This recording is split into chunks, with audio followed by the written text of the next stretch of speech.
اس کو انتشاری ٹولہ کہنا انتہائی خطرناک ہے۔ حکومت فوج پہ ملبہ ڈال رہی ہے، یہ کہنا کہ پی ٹی آئی والے ڈی چوک سے بھاگ گئے غلط ہے۔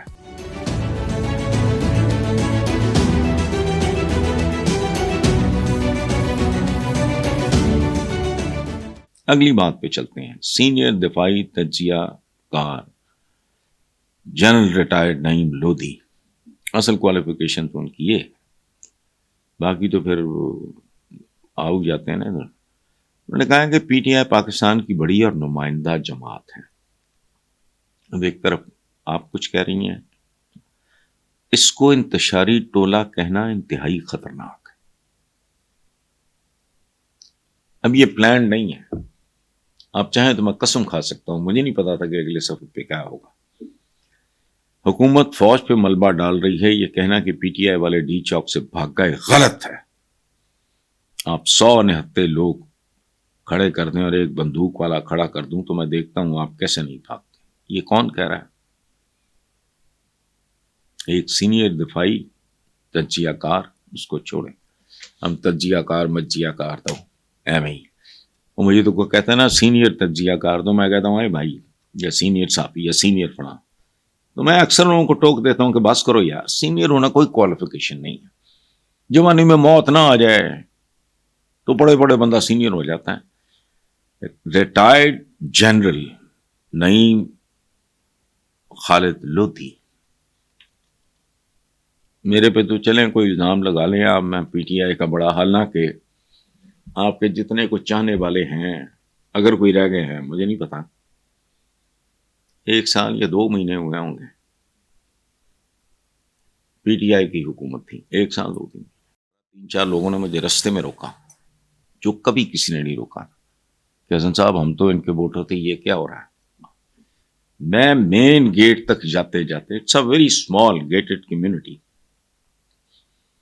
میرا بلڈ پریشر چڑھ گیا۔ واپس آ کے جو میں نے کالم لکھا اس میں پتہ کیا لکھا تھا کہ لعنت ہو مجھ پہ جو میں ان لوگوں کو سپورٹ کرتا رہا ہوں جو لنگر خانے کھول کے بیٹھے۔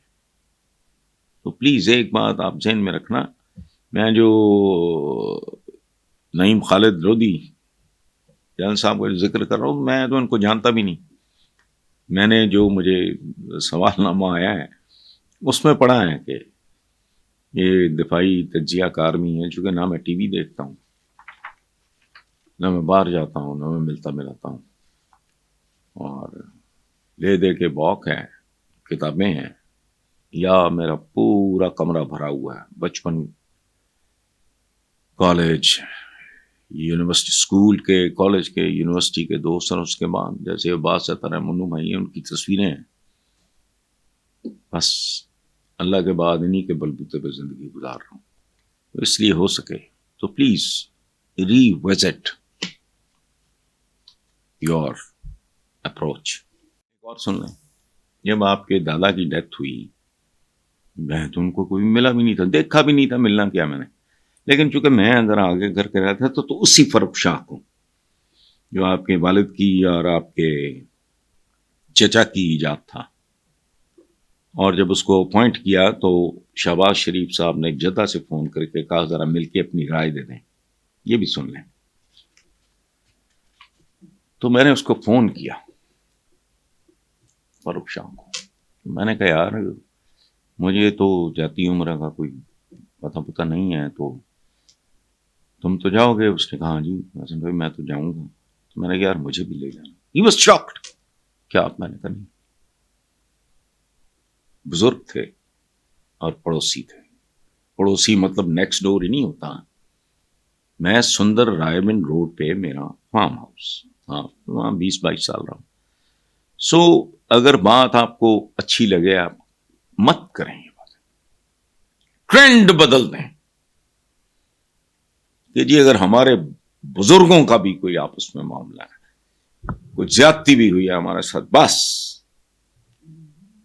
وہ عمر میں مجھ سے بڑے ہیں، ختم۔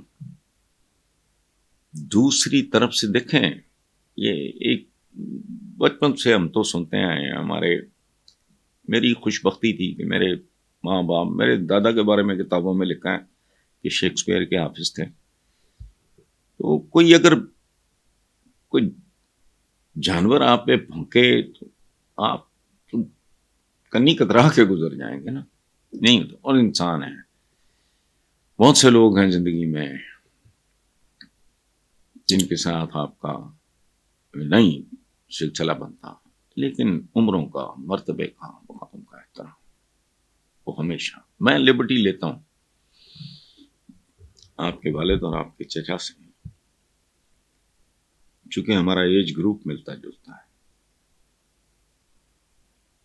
مجھ سے سینئر جو آدمی اس ملک میں مجھ سے عمر میں اگر بڑا تھا، معراج خالد صاحب کھڑے ہوتے تھے میرے گھر میں واش روم جانے کے لیے تو میں کھڑا ہو جاتا تھا. تو جس طرح کے چند کام آپ نے اچھے کیے ہیں، اگر اس پہ بھی غور کر لیں، اور میں پھر ایک بار، میں کئی بار دہرا چکا ہوں، مصطفیٰ کمال جو ایم کیو ایم نے ایک بار کہا تھا کہ یار اگر واقعی پالیٹکس کرنی ہے تو سیرت پہ چند کتابیں پڑھ لو، اور زہر کے گھونٹ بھی پینے پڑے تو پی لو، ان قدموں کے پیچھے چلو.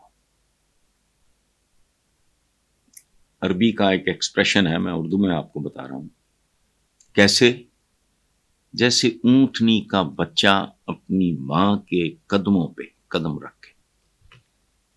اس کے لیے خود آپ کے والدہ کی مثال، میں نے ان کے منہ سے کبھی کوئی کمزور ڈھیلا جملہ نہیں سنا. باقی آپ کی مرضی ہے، یہ جیل کاٹو فلانا، آپ نے بھی کاٹی، وہ بھی کاٹ رہا ہے، بھٹو نے تو پھانسی کاٹ لی، ابھی تو کھیل شروع ہے. Who knows؟ وہ جو دنوں کو پھیرتا رہتا ہے، آپ پہ پھرے نہیں دن.